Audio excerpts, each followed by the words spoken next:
The Flower Ornament Scripture. Archive.org. Translated in the Tang Dynasty by the Tripitaka. Master Shramana Shikshananda of Khotan. A translation of the Avatamsaka Sutra by Thomas Cleary 1993.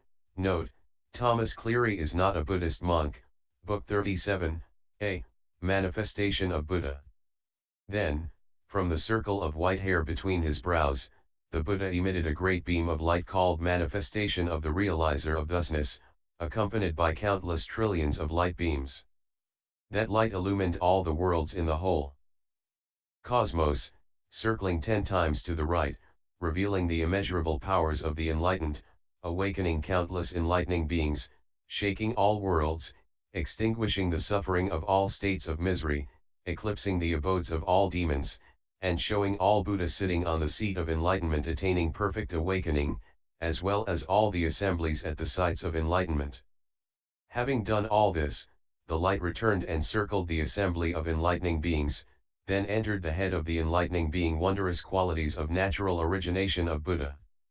Now the masses at this enlightenment site were elated, ecstatic, they thought, how extraordinary! Now that the Buddha has radiated great light, surely he will expound a most profound great teaching. Then the enlightening being wondrous qualities of natural origination of Buddha, on a lotus blossom seat, bared his right shoulder, knelt on his right knee, joined his palms, turned toward the Buddha with total attention, and spoke these verses. The truly awake, the virtuous, the great sage, emerges. Comprehending all objects, reaching the other shore, equal to the Buddhas of past, present, and future. Therefore I now pay reverent obeisance. Having risen to the shore of the signless realm, and appeared in a body magnificently arrayed with wondrous marks, he radiates thousands of undefiled beams of light, and destroys the hordes of demons entirely. All the worlds in the 10 directions he causes to quake without exception, yet without frightening a single sentient being. Such is the spiritual power of the Felicitous One. Equal in essence to space and the cosmos, he can remain as stable as they. All the living, without count or measure. He has destroyed evil and removed defilements. Working hard at austere practices for countless ages, he fully attained the highest enlightenment. His knowledge unhindered in the midst of all objects. Of the same nature as all the Buddhas. The guide radiates these great beams of light, shaking the worlds in the 10 directions, displaying measureless mystic powers. They have returned and entered my body, well able to learn the definitive teaching. Countless enlightening beings have assembled here, and inspired me to ask about the teaching. Wherefore I now petition the sovereign teacher. This assembly is now clear and serene, able to liberate all in the world. Their wisdom boundless, without attachments. Such eminent sages have all gathered here. The benefactor of the world, the noble guide, with wisdom and energy beyond measure now illumines the crowd with great light, causing me to ask about the unexcelled teaching. Who can truly expound in full the profound realm of the great wizard? Who is the inheritor of the Buddha doctrine? Noble guide of the world, please show us. Then the Buddha emitted a great beam of light, called unimpeded confidence, from his mouth, accompanied by countless trillions of light beams, illumining all worlds in the cosmos, circling 10 times to the right, showing the various controlling powers of the Buddha, awakening innumerable enlightening beings, shaking all the worlds of the 10 directions, extinguishing the pains of all states of misery, eclipsing all abodes of demons, and showing all the Buddhas on the seat of enlightenment attaining true awakening, as well as the assemblies at all those sites of enlightenment. Having done all this, the lights came back, circled the assembly of enlightening beings, and entered the mouth of the enlightening being universally good, after which the body and lion throne of universally good surpassed their former condition, and that of the other enlightening beings 100-fold, surpassing all except the lion throne of the Buddha. Then the enlightening being wondrous qualities of natural origination of Buddha asked the great enlightening being universally good, this vast miraculous display manifested by the Buddha, causing all the enlightening beings joy, is inconceivable, incomprehensible to the world. What is this auspicious sign? Universally Good replied, in the past when I saw Buddhas show such tremendous mystic displays, they expounded the teaching of the manifestation of Buddha. I think that now since he has displayed this sign, he is going to expound this teaching. When this teaching is expounded, the whole earth quakes and immeasurable lights asking about the teaching are produced. Then the enlightening being wondrous qualities of natural origination of Buddha asked the enlightening being universally good, how should great enlightening beings know the principle of the manifestation of the Buddhas, those who realize thusness, those who are truly awake?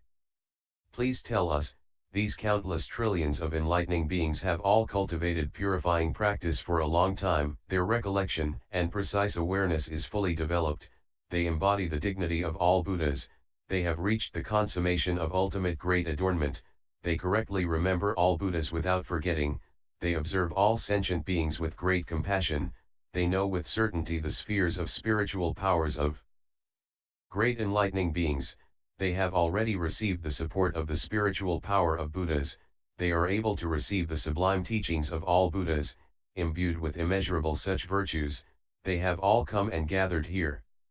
You have already attended and served countless quintillions of Buddhas, accomplished the supreme practice of enlightening beings, have attained mastery of all modes of concentration, have penetrated the esoteric secrets of all Buddhas, know all ways of enlightenment, have put an end to all doubt, are supported by the spiritual power of the Buddhas, know the faculties of sentient beings and explain ways of genuine liberation to them according to their inclinations, follow the knowledge of Buddha, expound the Buddha teachings, and have reached the other shore.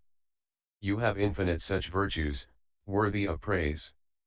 Please explain the phenomena of the manifestation of the Buddhas, those who realize thusness, the truly awake, their physical forms, utterances, states of mind, practices, enlightenment, and preaching, until their manifestation of entry into ultimate extinction, and the roots of goodness generated by seeing, hearing, and associating with them.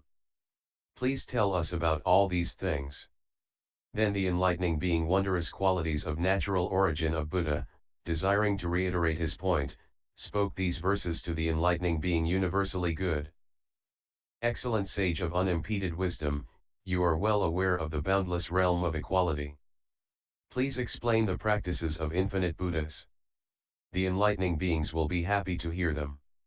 How can enlightening beings follow and comprehend the Buddha's emergence in the world? What are their spheres of body, speech, and mind? Tell us this, and their spheres of action too. How do Buddhas attain true enlightenment? How do Buddhas turn the will of the teaching? How do the blissful ones pass away? The masses will be happy to hear of those who see the Buddhas, great spiritual sovereigns. Attend them and develop roots of goodness. Please tell us the stores of virtue, and what the beings who see them attain. If any hear of Buddha's names, whether present in the world or extinct, and deeply believe in their treasury of merit, tell us how they will benefit. These enlightening beings, all in an attitude of respect, are gazing at the Buddha, and at you and me. Please tell them of the ocean of virtues which purifies living beings. Please explain the meanings in the wondrous teaching with stories and examples. When beings hear, they will be greatly inspired. Their doubts will end and their knowledge will be clear as space. Like the glorified bodies manifested by Buddhas throughout all lands. By marvelous speech, stories, and examples please show the enlightenment of Buddhas like them.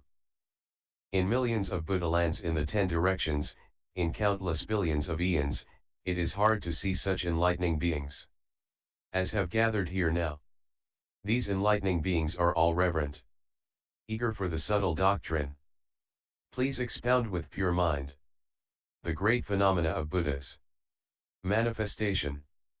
Then the enlightening being universally good said to the great congregation of enlightening beings, this matter is inconceivable. The Buddha, the one who realizes thusness, the worthy, the truly awake, becomes manifest by means of infinite phenomena. Why? It is not by one condition, by one phenomenon, that the manifestation of Buddha can be accomplished. It is accomplished by 10 infinities of things. What are the 10? It is accomplished by the mind of enlightenment that took care of infinite sentient beings in the past. It is accomplished by the infinite supreme aspirations of the past. It is accomplished by great benevolence and compassion, which infinitely saved all sentient beings in the past. It is accomplished by infinite continuous commitments of the past. It is accomplished by infinite cultivation of virtues and knowledge tirelessly in the past. It is accomplished by infinite service of Buddhas and education of sentient beings in the past. It is accomplished by infinite pure paths of wisdom and means in the past. It is accomplished by infinite pure virtues of the past. It is accomplished by infinite ways of adornment in the past. It is accomplished by infinite comprehensions of principles and meanings in the past. When these infinite, incalculable aspects of the teaching are fulfilled, one becomes a Buddha. It is as a billion-world universe is not formed just by one condition, not by one phenomenon, it can be formed only by innumerable conditions, innumerable things. That is to say, the rising and spreading of great clouds and showering of great rain produce 4 kinds of atmosphere, continuously making a basis. What are those 4? One is called the holder, because it can hold the great waters.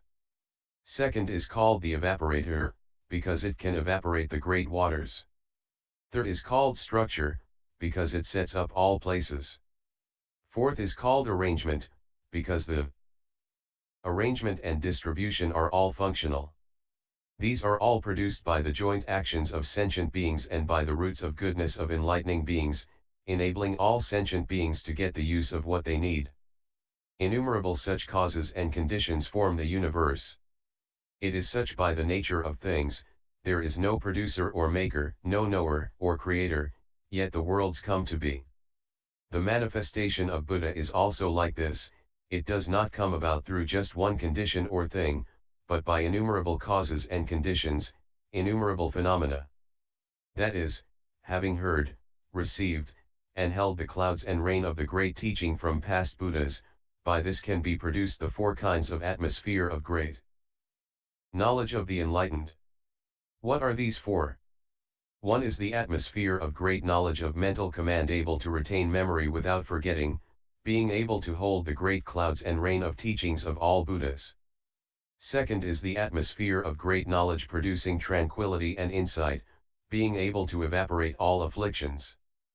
Third is the atmosphere of great knowledge of skillful dedication, being able to perfect all roots of goodness. Fourth is the atmosphere of great knowledge producing undefiled, variegated, magnificent arrays of adornments, causing the roots of goodness of all beings taught in the past to be purified, and consummating the power of the untainted roots of goodness of the enlightened. The Buddha's attainment of enlightenment in this way is thus by the nature of things, without production or creation, it nevertheless takes place. This is the first characteristic of the manifestation of the completely enlightened, the truly awake. Great enlightening beings should know it as such. Furthermore, just as when a billion-world universe is about to form, the rain falling from the great clouds, called the deluge, cannot be absorbed or held by any place except the universe when it is about to form, in the same way when the Buddha rouses the clouds of the great teaching and showers the rain of the great teaching, those of the 2 lesser vehicles, whose minds and wills are narrow and weak, cannot absorb or hold it. This is possible only for the great enlightening beings with the power of mental continuity.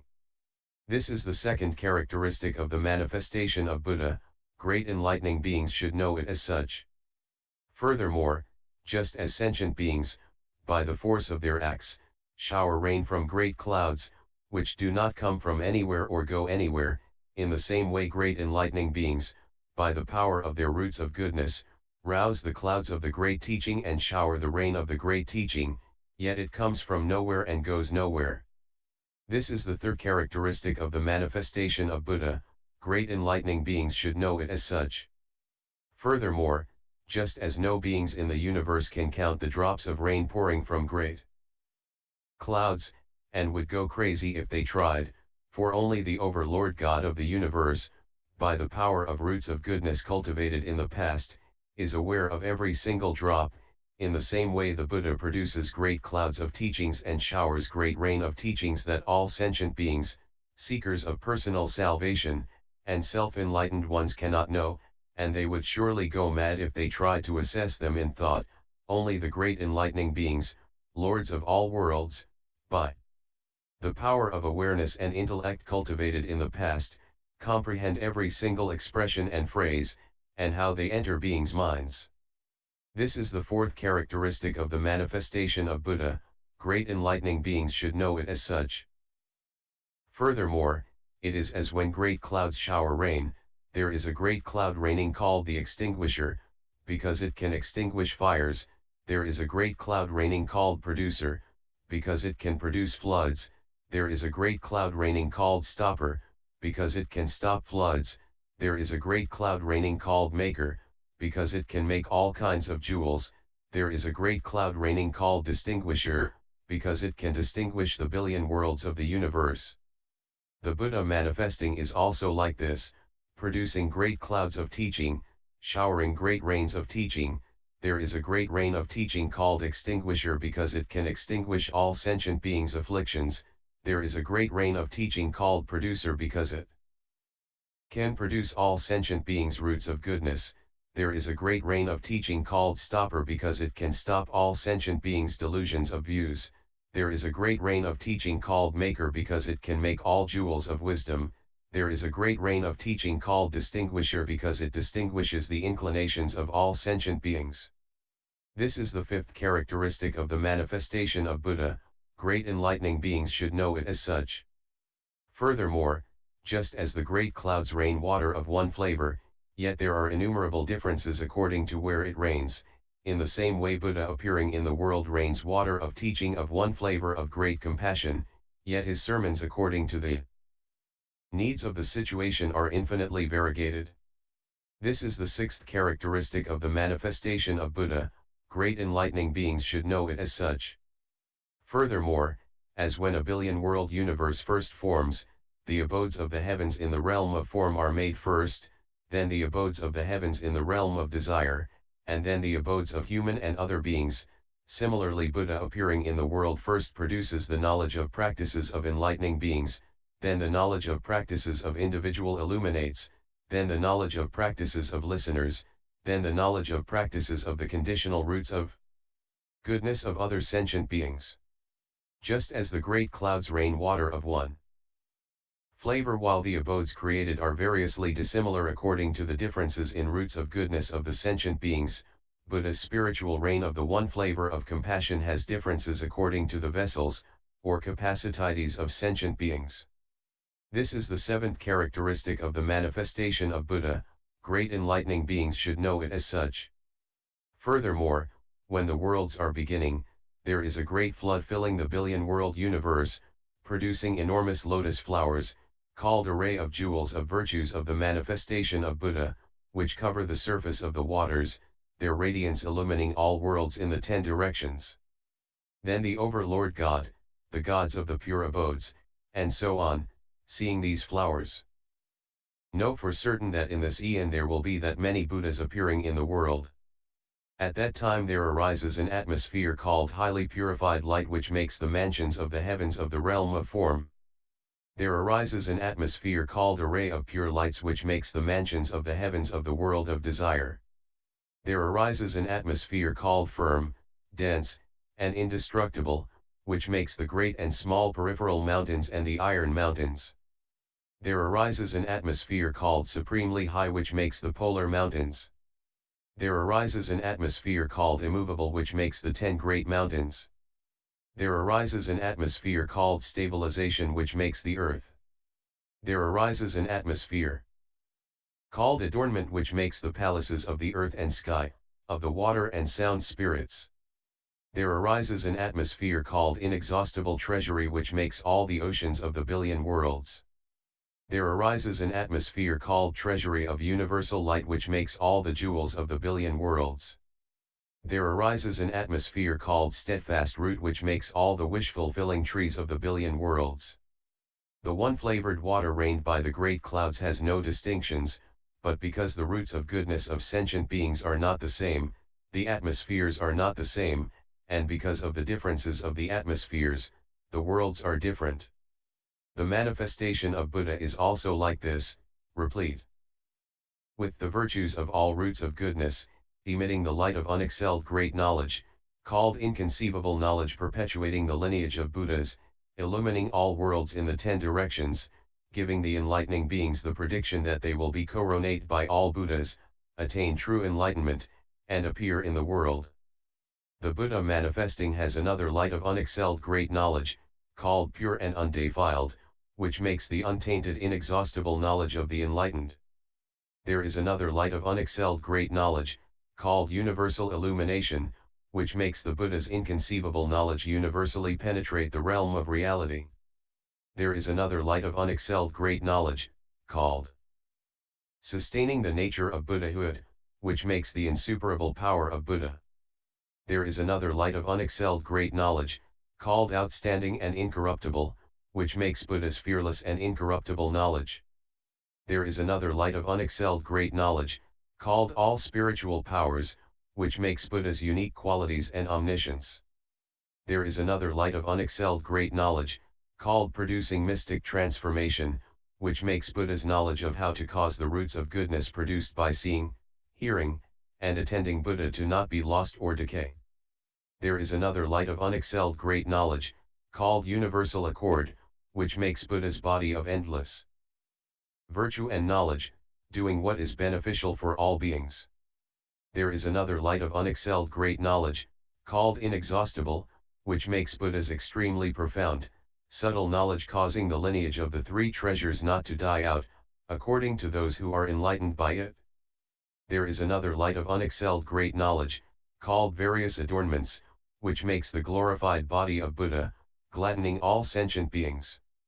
There is another light of unexcelled great knowledge, called indestructible, which makes the inexhaustible, supreme lifespan of Buddha equal to the cosmos and the realm of space. Buddha's water of the one flavor of compassion has no distinction, but because sentient beings' inclinations are not the same and their faculties and characters are different, it produces various atmospheres of great knowledge, enabling the sentient beings to accomplish the actual manifestation of Buddhahood. All Buddhas are one and the same in essence. From the sphere of great knowledge they produce various kinds of lights of knowledge. You should know that Buddha, from the single flavor of liberation, produces infinite, inconceivable qualities of various kinds, which sentient beings think are products of the Buddha's supernormal powers, but which actually are not created by the supernormal powers of Buddha. There is not a single enlightening being who can ever attain even a little bit of the knowledge and wisdom of Buddhas, without having planted roots of goodness in the company of Buddhas. It is just that by the spiritual power of the Buddha sentient beings are enabled to embody the qualities of Buddhahood, yet the Buddhas have no discrimination.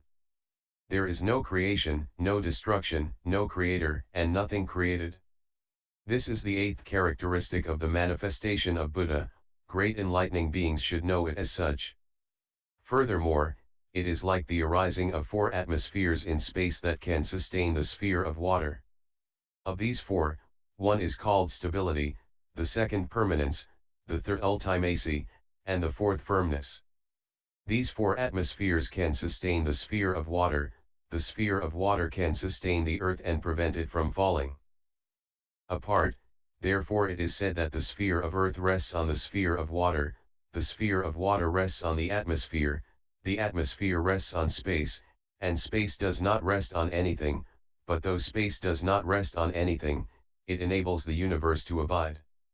The manifestation of Buddha is also like this, producing Buddha's 4 kinds of atmosphere of great knowledge based on the unimpeded light of wisdom, able to sustain the roots of goodness of all sentient beings. What are those 4?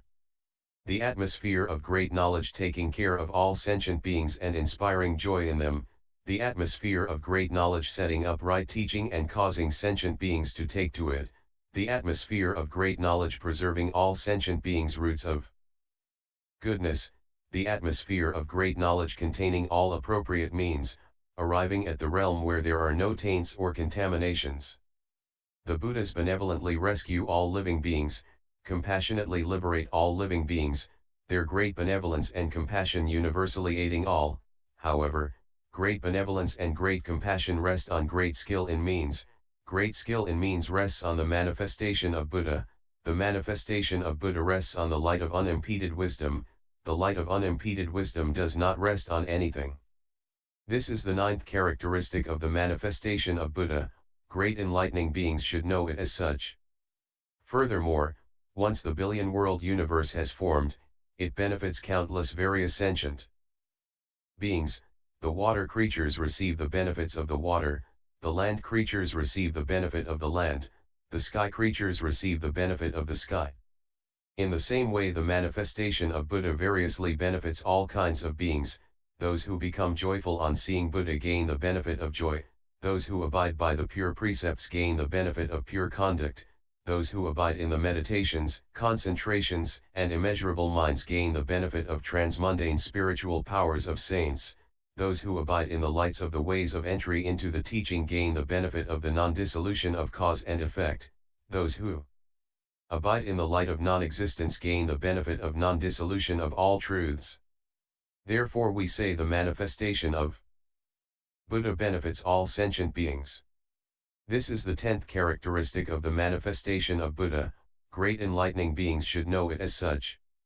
When great enlightening beings know the manifestation of Buddha, they know it is infinite because they know it consummates infinite practices, then they know it is immensely vast because they know it pervades the 10 directions, then they know it has no coming or going because they know it is apart from birth, subsistence, and extinction, then they know it has no action and nothing acted upon because they know it is beyond mind, intellect, and consciousness, then they know it is impartial.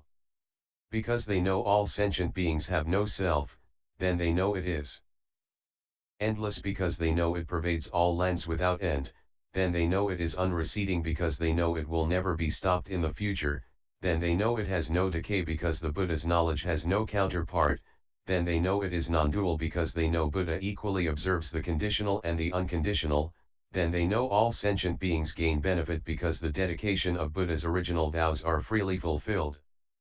Then the great enlightening being universally good, wishing to restate his point, spoke these verses. The 10-powered great hero is supreme, incomparable as space. With a sphere so vast it cannot be measured, virtues most eminent, beyond the world. The virtues of the 10 powers are boundless, unreachable by thought. A single teaching of the human lion no sentient beings can know in 100 million eons. If the lands of the 10 directions were reduced to dust, those motes of dust might be counted. But the virtues in a single hair of Buddha could not be told in a trillion eons. If someone took a ruler to measure space, and someone followed to keep the account, the bounds of space could not be found. So it is with the realm of Buddha. If someone could know in an instant the minds of the beings of all times, even over eons as many as beings, such a one could know the essence of one thought of Buddha. Just as the reality realm pervades all yet cannot be perceived as being all, so also is the realm of the 10-powered. It pervades all yet is not all. True thusness, free of falsehood, is ever silent, birthless, deathless, it is all-pervasive.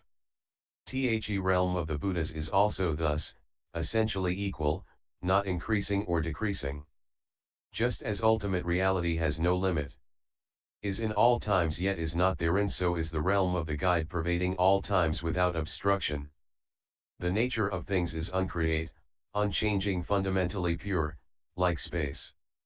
So also is the purity of nature of Buddhas, their fundamental nature is not a nature, is beyond being and non-being.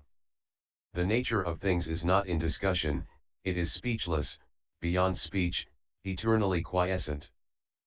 The nature of the realm of the 10-powered is also thus. No words can explain it. Buddha knows the nature of things is null. Like birds flying through the sky without a trace.